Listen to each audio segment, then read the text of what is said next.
couple of activities that Safaricom is going to be doing around International Women's Day.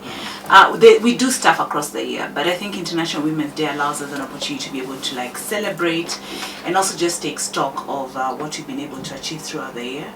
There are a couple of commitments that Safaricom has made in line with our commitment to the Sustainable Development Goals around reducing inequalities, which is SDG 10, as well as focusing on gender equality.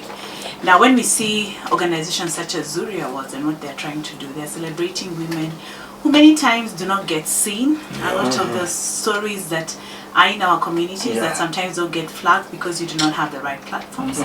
And that is why we have partnered with them to be able to celebrate women from across the country in the event that they're going to be having tomorrow, who are creating impact in the different spaces and places they find themselves. Now in its 4th year, yes. The awards will be at Kempinski. We'll be at Kempinski. We'll be celebrating all the unsung women heroes from our different communities.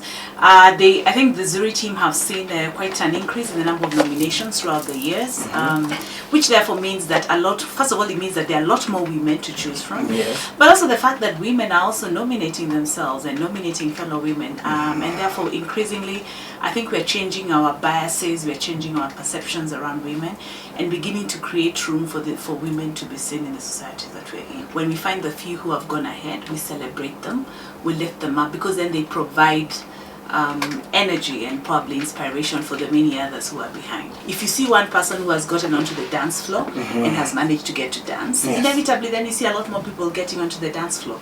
So this is the inspiration that we seek to create, and this is the reason why we are partnering with Zuri. It takes a lot of courageous women to step up, but we also need men, enlightened men, to be our cheerleaders, right? Because inevitably we need men to be our allies in the story that we're talking about. We can't be talking about progression if men are not making room. So I guess it's also a call out there to all men to ask, are you making room for the women in your life? Everyone is a winner. Just the fact that you've been nominated, it means that you're doing something that is significant and that is counting in your community. So first of all, as a message to all the nominees, you're all winners, and thank you for all the difference that you're making. But I guess partnerships with organizations such as Royal Media help to amplify the message so that we create that positive ripple that we want to see in society and get many more women stepping up. One of my themes is progress, not perfection. So just as long as you're making progress every day, one day you wake up and you find you've moved quite a number of miles, and that inspires you to keep going. And you've taken some women along with you. Well done.